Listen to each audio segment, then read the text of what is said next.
د دنیا لس حیرانونکي زندانونه. ګرانو لیدونکو السلام علیکم. په دنیا کې ډیر عجیب او غریب شیونه موجود دي، خو نن موږ د دنیا لس عجیبه زندانونو تاسو ته معرفي کوو. لسم، سان پیدرو. دا زندان په بولیویا کې د یو ښار په ډول ده. په دې زندان کې سوپر مارکیټ، رستوران او سلماني وجود لري.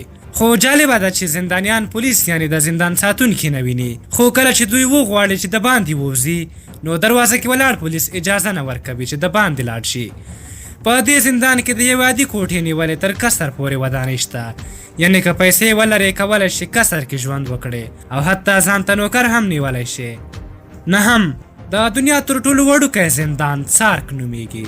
دا زندان په ګورنسي کې ده چې د انګلند او فرانس په منځ کې په یوې جزیرې کې موقعیت لري. په دې زندان کې یوازې 2 نفر ځایېدلی شي او هیڅوک پکې د 1 شپې نه زیات نه ساتل کیږي.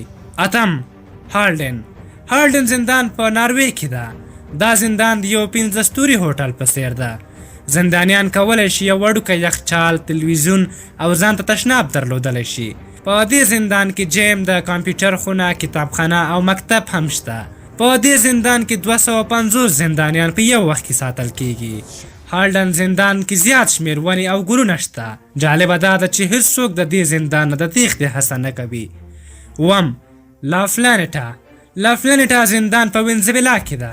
په دې زندان کې 3 برابره زندانیان ساتل کیږي. په کوم کوټه کې چې 3 نفره ځایږي په هغه کې 9 نفره ځای وي. په دې زندان کې د ځنګل قانون ده. زندانیان پولیسو ته رشوت ورکوي، وسلې ترې اخلي او ډاډۍ ګرځوي. کله چې په زندان کې یو عادي جنګ رامنځته کیږي نو ډیر زندانیان پکې مړه کیږي. شپږم،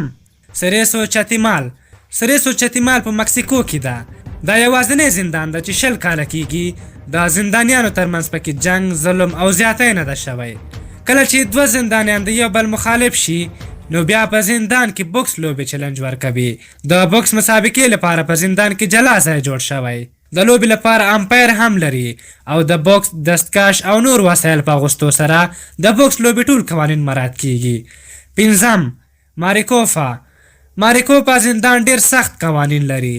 په دې کې زندانیان مجبور دي چې د خیمې لاندې په 43 درجې ګرمۍ کې شپې او ورځې سبا کړي.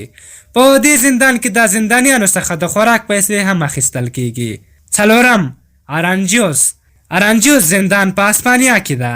په دې زندان کې د بندیانو ماشومانو ته ډیره توجه کیږي. ماشومان د خپل مور او پلار څنګ ته راوړل کیږي تر څو د مور او پلار مینې څخه بې برخې نشي.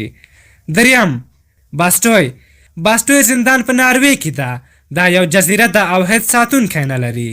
د زندان رئیس وایي چې که هر څوک له زندان نه تښتي باید ما ته خبر راکړي تر څو زه ډاډه شم چې صحت یې روغ ده او سالم تښتېدلی.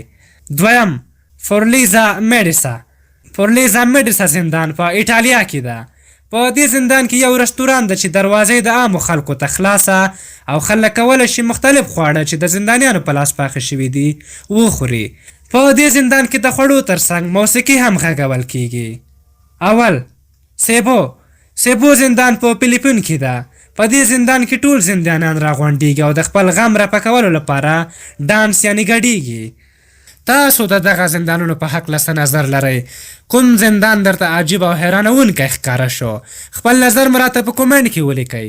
که زموږ دغه ویډیو مو خوښه شوې وي ضروري لایک کړئ. تر بلې ویډیو مو پالئ او بخونکي خدای سپارم. د الله په امان.